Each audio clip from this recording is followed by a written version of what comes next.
The JVC FXT90 is the perfect earphone for pop and electronic music. Why do I think this way? Well, you're watching On a Student Budget, and my name is Tom, and let's find out. Now, before I start this review, I want to thank my friend Andrew for sending these FXT90s out for me to take a listen to, and I'll put a link in the description below to my full written review and more comprehensive review of these FXT90s over on HeadFi.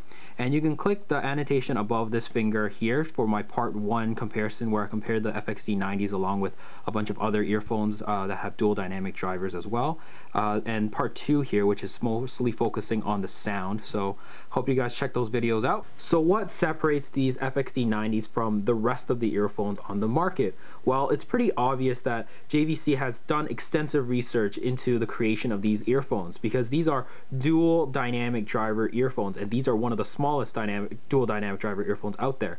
So what this means is that there are 2 drivers within each of these earpieces. So there's one on the top here and one on the bottom here. And these drivers utilize a material called carbon nanotubes. So what is carbon nanotubes? So carbon nanotubes is quick chemistry lesson, is one of the stiffest and strongest materials available due to the strong covalent bonds. And what does this have to do with audio or earphones in general? These earphones in general? Well, according to JVC, the use of these carbon nanotubes allows for crisp, pure, and detailed sound compared to other traditional metals used in the diaphragms or in the drivers of these earphones. And what JVC has done is that the one driver is responsible for the full range sound reproduction, and the other driver is responsible for crisp, high definition sound with vivid bass. Well, we'll find out in the sound section whether or not they have achieved this purpose. In terms of design, JVC has opted to make an earphone that is more subtle in its appearance and a little bit more minimalistic. Even in terms of branding, there's the JVC logo here, but you won't even see it unless there's light kind of reflecting off of it. And the earphones themselves have this smoky kind of tinted plastic used, so you can see the actual internals of the earphones. So you can see the drivers and everything. It's labeled right and left, and it has this very clever strain relief. So overall, it's kind of a no-nonsense kind of practical design. Going into the build quality, these FXT90s were originally priced at about $149.99 MSRP, or about $150. And I think that these earphones are very well built for their price. However, something to note is that the earpieces are made out of entirely plastic. However, I think the plastic they use is rather dense and actually feels rather substantial in the hand while remaining lightweight at the same time.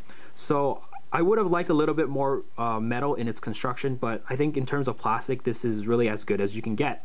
Going into the strain relief here, as you can see, there's a little bit of a bump here on the left earpiece to determine left and right in the dark. And the strain relief is rather long, and it does its job very well, and it just kind of hangs off the housing here. These FXT90s don't have any cable noise, almost non-existent, so that's a huge plus for me. Going down the cable here is rather supple, it's flexible. It is rather thin up here, I would say, so it's slightly thicker than the traditional Apple EarPod cables, but it is less rubbery and it's a lot more manageable than that, and it avoids tangles as well, so really high marks there. You can see the Y-shaped split here has a little bit of a cable cinch, and it's small and compact again, very nice. And the bottom half of this cable is again very flexible. It's a perfect thickness, I would say. I love this cable here, it's just amazing.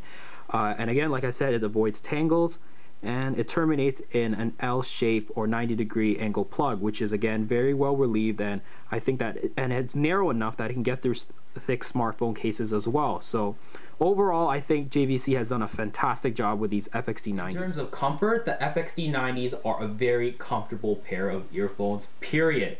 And that's very surprising because, as mentioned earlier, these are dual dynamic driver earphones. However, JVC kept the overall footprint to be very small, and the housing itself is very well rounded, so these easily slip into my ear very effortlessly, and I just completely forget about them whenever I have them on.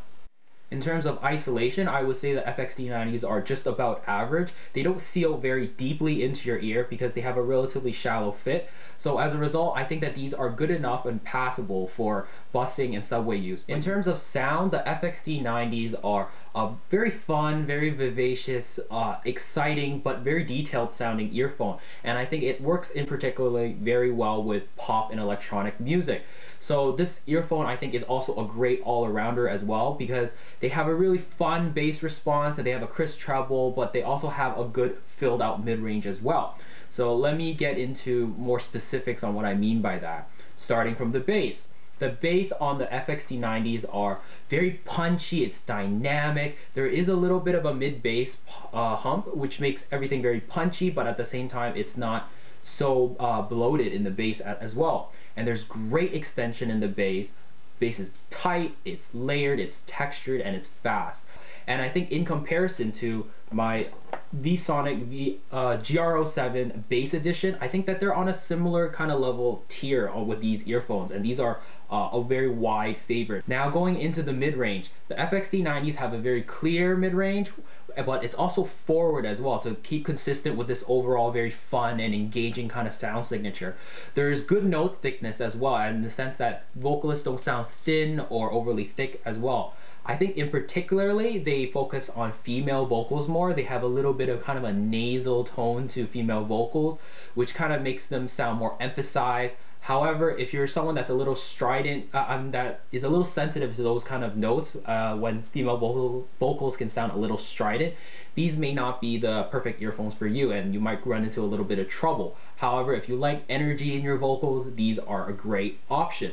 Going into the treble, the FXT90s have a very well extended and a very exciting kind of sparkly kind of treble. So it's again consistent with its fun kind of sound signature, but it avoids any sort of harshness or sibilance as well. And I really like the treble on these guys because it makes music sound very exciting and very engaging as well. And there's enough extension to provide some air to in terms of its soundstage, which is not huge, but I think it's better than average. So I think in separation, also going into soundstage, the separation is very good with these earphones, and I think it places things pretty well within the actual soundstage.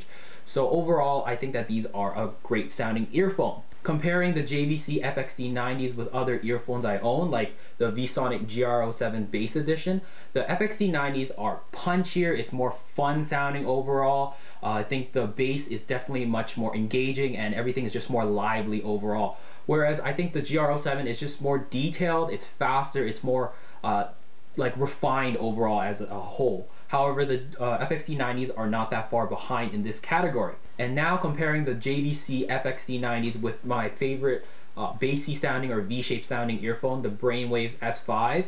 The FXT90s are punchier in the bass, it's deeper, and it's tighter in the bass as well. And I think the treble here has more sparkle, has better control, it's not as splashy sounding as the S5s here. However, I would say that I would recommend the S5s if you're kind of sensitive to female vocals when they hit certain notes. The S5s kind of tones the female vocals a little more than the FXT90s, which kind of pushes it more forward at the same time. So at the end of all of this, really, what am I really trying to say? The FXT90s I just think are just fantastic earphones. They are very comfortable, they're built very well, they sound very good, and I think that they actually replace the Brainwaves S5 in terms of my favorite like fun sounding earphone out there. So that just in itself is very high praise, and I think that these earphones deserve that spot. So I hope this review helped you guys out. If you have any questions, please hit me up in the comments below. Again, like and subscribe to this video and channel if it helped you guys out, and I'll see you guys in the next video.